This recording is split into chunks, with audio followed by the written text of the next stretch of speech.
آپ نے اچھا تشریف لائی، پتھر بولے گا علی، یہ فائدہ پہنچائے گا؟ مولا نے فرمایا ہاں فائدہ پہنچائے گا۔ وہ کیسے؟ کہ اگر محشر میں یہ پتھر گواہی دے دے کہ یہ حاجی ہے تو یہ حاجی کے حق میں فائدہ مند ہوگا، اور اگر یہ پتھر گواہی دے دے کہ اس نے حج نہیں کیا، پیسہ رکھتے ہوئے بلیک منی دبائے تھا لیکن حج نہیں کیا، یہ اس کے حق میں نقصان دہ ہے۔ تو کہنے لگے اچھا یہ علی بولے گا محشر میں؟ ان کا سوال اپنی جگہ پہ ٹھیک ہے کہ محشر میں بولے گا، بھئی محشر کی بات وہی بتا سکتا ہے جو عالم الغیب ہو۔ صلوات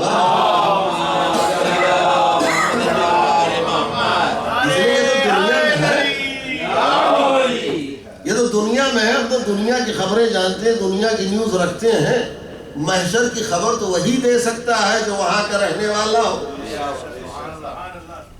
تو علی یہ بولے گا، تب اس پر اگر کسی کو یقین نہیں ہے تو یقین جانیے کہ اس کے دماغ پہ پتھر پڑا ہے۔ وہی نہیں مانے گا اس جملے کو جس کے دماغ پہ پتھر پڑا ہوگا، لیکن جو واقعاً ان کا پیروکار ہے اس کو تسلیم کرے۔ تو اللہ نے کہا اگر ایمان لے آئے ہو اللہ و رسول پر تو پھر کسی مسئلے میں شک نہ کرو، اور اگر شک سے عاری ہو تو تم مومن ہو۔ اولئک ہم الصادقون، ایسے لوگ اپنے دعوی ایمان میں سچے ہیں، پکے مومن وہی ہیں۔ کلام کی خدمت میں ایک حدیث میں نے عرض کیا تھا کہ اگر ذہن عالی میں محفوظ ہے کہ ان المؤمن اشد من الجبل، مومن پہاڑ سے بھی زیادہ مضبوط ہوتا ہے، اس لیے کہ پہاڑ کو ٹکڑے کیا جا سکتا ہے، تو پہاڑ کو جو چیز ٹکڑے کر دے وہ ہے لوہا۔ آج دوسری حدیث سن لیجیے، ایک صلوات پڑھیں محمد۔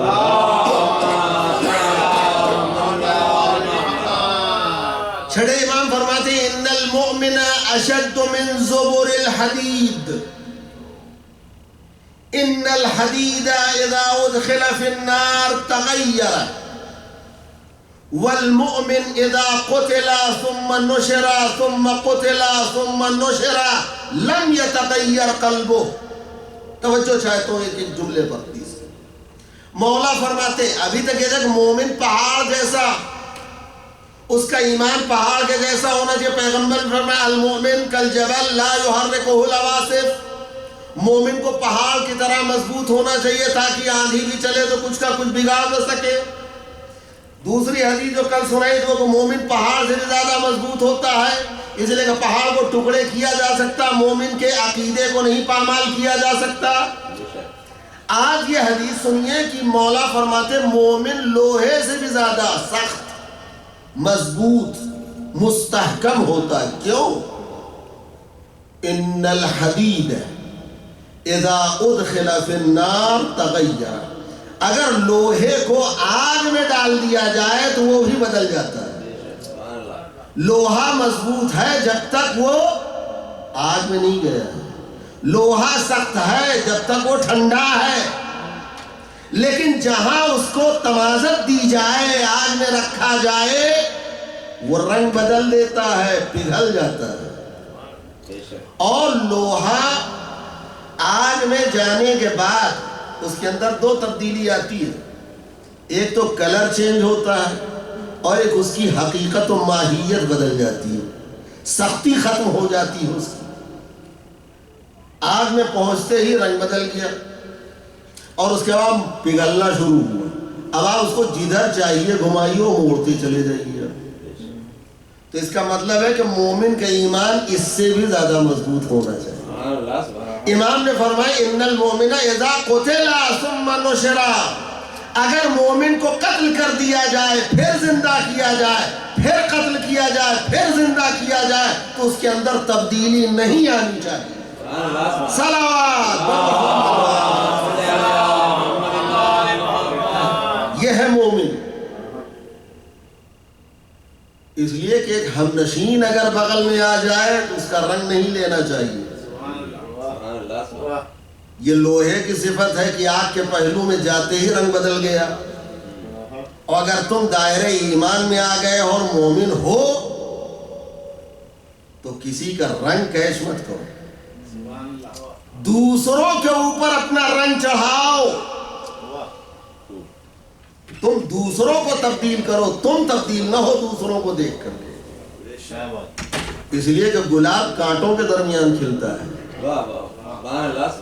گلاب کا حسن اور گلاب جو ہے وہ کانٹوں کے درمیان، اگر کانٹے نہ ہو تو پھر مزہ ہی نہیں گلاب میں۔ مولا فرماتے تم بھی اسی گلاب کی طرح ہو کہ دشمنان اہل بیت کے کانٹے چاروں طرف ہوں اور پھر تم گلاب کی طرح مہکتے رہو کائنات۔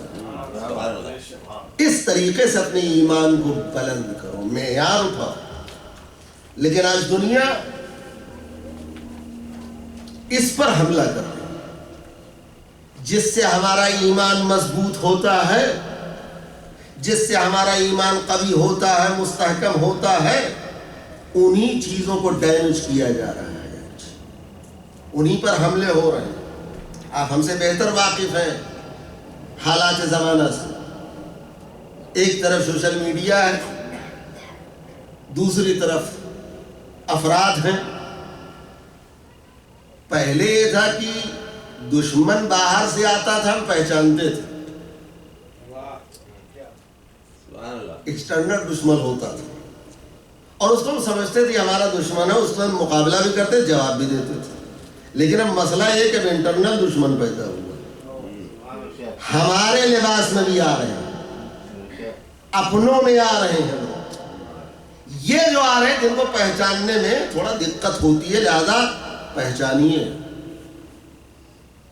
عقائد پہ حملے ہو رہے ہیں۔ دیکھیں دنیا کو معلوم ہے، دشمن کو، یہ لوگ اس وقت تک الگ نہیں ہو سکتے جب تک یہ عزاداری سے جڑے رہیں گے۔ عزاداری ہے جو شیعوں کو ایک کیے ہوئے، لہذا اس پر حملہ کرو۔ جب اس پر حملے ہوں گے یہ خود بخود تتر بتر ہو جائیں گے، متفرق ہو جائیں گے۔ لہذا فتنوں اور فساد کا زمانہ ہے عزیزوں، ہوش و حواس بجا رکھنے کی ضرورت ہے۔ بہت سے مسائل پیدا ہو رہے ہیں اس وقت، اس گمراہی کے دور میں ایک تو فارمولہ خالی جانتا ہوں بس، اور اس فارمولے کو اگر آپ اپنائیں گے تو تمام آفتوں سے سیف رہیں گے، محفوظ رہیں گے۔ گمراہی کا زمانہ، انٹرنیٹ کا زمانہ، تباہی کا زمانہ، فتن اور فساد کا زمانہ، قدم قدم پر بھٹکنے کے امکانات ہے آج کل۔ کیا کوئی ایسی طاقت ہے جو ہماری نسل کو بچا سکے گمراہ ہونے سے؟ صرف ایک طاقت ہے، محبت اہل بیت۔ صرف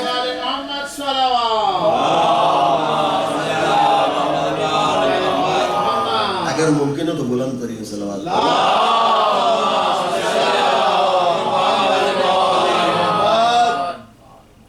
صرف واحد ذریعہ محبت اہل بیت ہے۔ اگر یہ ہم اپنی نسل کے دلوں میں ڈال دیں، اپنی نسلوں میں منتقل کر دیں، تو آل محمد اتنے باغیرت ہیں کہ اپنے چاہنے والے کو کبھی گمراہ نہیں ہوگا۔ گھٹی میں ڈال دیں، بقول شخص سے کوٹ کوٹ کے بھر دیں محبت اہل بیت کو۔ جب یہ محبت آ جائے گی تو دنیا کی کوئی طاقت ہمیں بھٹکا نہیں سکتی۔ اور آج اسی پہ حملہ ہو رہا ہے، اسی پہ حملہ ہو رہا ہے۔ آج پوری دنیا آپ کی جو مخالف ہے، آپ کی دولت کے مخالف ہے، دشمن ہے دنیا، آپ کے پیسے کا خوف ہے اس کو، آپ کے اقتدار کا خوف ہے، آپ کی کرسی کا خوف ہے۔ دنیا سے دنیا کیوں ڈر رہی ہے، خوف زدہ ہے آپ سے؟ صرف دنیا کو نہ آپ کے پیسوں کا خوف ہے، نہ علم کا خوف ہے، نہ اقتدار کا خوف ہے۔ اگر دنیا آپ سے ڈرتی ہے تو صرف محبت اہل بیت کی بنیاد پر۔ لہذا دنیا اسی کو چھیننا چاہتی ہے، اور یہ محبت اہل بیت وہ نعمت ہے عزیزان گرامی، قدر کریں یہ جملوں کی، یہ کمانے سے نہیں ملتی، یہ مارکیٹ میں نہیں ملتی، یہ بازار کا سودا نہیں ہے، یہ کسی بادشاہ کے خزانے کی چیز نہیں ہے۔ اگر آپ قرآن پڑھیں تو پتہ چلے گا ذالک فضل اللہ یؤتیہ من یشاء، یہ فضل الہی ہے، لطف پروردگار ہے، خدا جسے چاہتا ہے دیتا ہے، سب کو نہیں دیتا۔ صلوات بر محمد،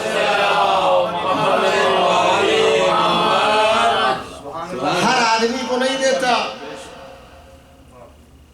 ذالک فضل اللہ یؤتی من یشاء، یہ لطف پروردگار ہے، فضل الہی ہے۔ اللہ جسے چاہتا ہے، جسے چاہتا ہے، یہ بڑے لطیف جملے ہیں قرآن کے۔ اللہ جسے چاہتا ہے دیتا۔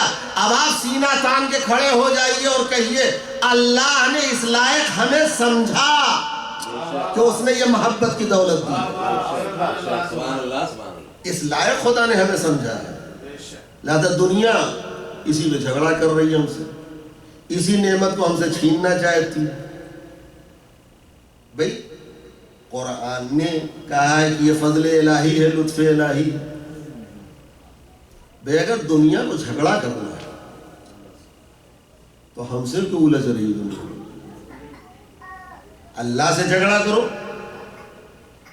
بھئی لڑنے کا شوق ہے تو ہم سے مت لڑو، اس اللہ سے لڑو اس بنیاد پہ اگر لڑ رہے ہو تو۔ اس لیے کہ اس خدا سے لڑو جس نے تمہیں محروم رکھا اور ہمیں یہ دولت دے دی۔ لیکن مسئلہ یہ ہے کہ اللہ سے لڑنے کے لیے دنیا سے جانا پڑے گا، اور دنیا میں اتنے پھنسے ہوئے کہ دنیا چھوڑنے کے لیے تیار نہیں۔ لیکن اگر آپ ہم سے کہیے دنیا چھوڑنے کے لیے پہلی فرصت میں تیار ہیں، اس لیے کہ ہم دنیا چھوڑنے سے گھبراتے نہیں ہیں۔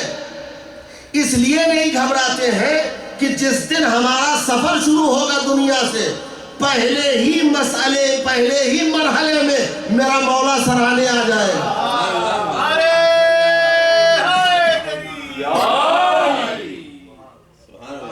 آغاز سفر جاکنی ہوتی، جاکنی کا عالم حالت احتضار جسے کہتے ہیں۔ امام ملک الموت بعد میں آتا ہے رضا بھائی، مولا پہلے آ جاتا ہے۔ وہ بعد میں آتا ہے، یہ پہلے آ جاتے ہیں۔ تو جس کے حالت احتضار سے لے کر کے محشر تک ساتھ رہنے والے موجود ہیں، وہ موت سے کیا گھبرائے گا؟ موت سے ڈرتا وہ ہے جس کا کوئی بچانے والا نہ ہو۔ صلوات بر محمد۔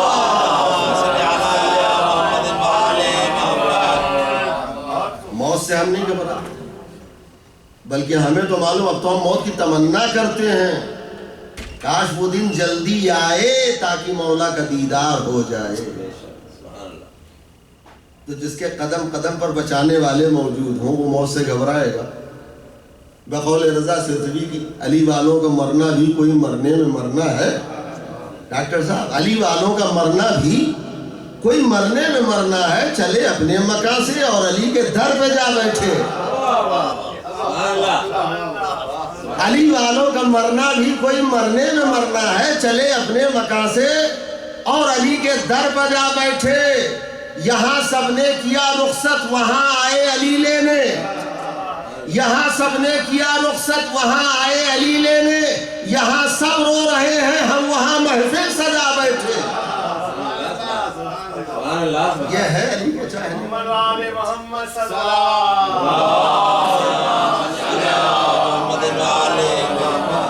یہاں سب رو رہے ہیں، ہم وہاں بہت بہترین کلام کہا رکھتا ہوں۔ یہاں سب رو رہے ہیں، ہم وہاں محفل سجا بیٹھے۔ ابھی میں قبر میں لیٹا ہی تھا، ایک نور سا پھیلا۔ ابھی میں قبر میں لیٹا ہی تھا، ایک نور سا پھیلا۔ میری بانی پا آ کر خود علی مرتضیٰ بیٹھے۔ ادب کے ساتھ رکھا سر جو میں نے مولا کے قدموں پر، کہا اٹھو سناؤ بوذر و سلمہ بھی آ بیٹھے۔ علی کے ذکر کی محفل سجی شہر خموشہ میں، تھے جتنے باوفا وہ سب کے سب محفل میں آ بیٹھے۔ علم عباس کا آیا زیارت کو ملک اٹھے۔ علم عباس کا آیا زیارت کو ملک اٹھے۔ تھے جتنے باوفا وہ علم کے سائے میں آ بیٹھے۔ یہ مصرع بھول رہا ہوں میں۔ اور اس کے بعد کہتے ہیں کہ یہ کون آیا کہ استقبال کو سب انبیاء اٹھے۔ یہ کون آیا کہ استقبال کو سب انبیاء اٹھے؟ نہ بیٹھے گا کوئی تب تک نہ جب تک فاطمہ بیٹھے۔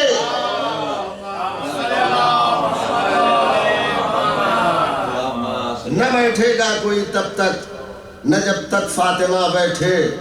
اور صدارت کے لیے تشریف لے آئے ابو طالب، صدارت کے لیے تشریف لے آئے ابو طالب، چچا کے پاس جا کر خود محمد مصطفیٰ بیٹھے۔ اور نظامت کے لیے مولا نے خود میثم کو بلوایا، نظامت کے لیے مولا نے خود میثم کو بلوایا۔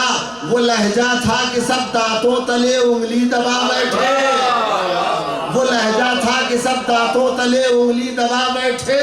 اور اس کے بعد آخری شعر ہے کہ علی والوں کے نعروں نے رضا ایسا سما باندھا کہ خود مولا بھی اپنے نام کا نعرہ لگا بیٹھے۔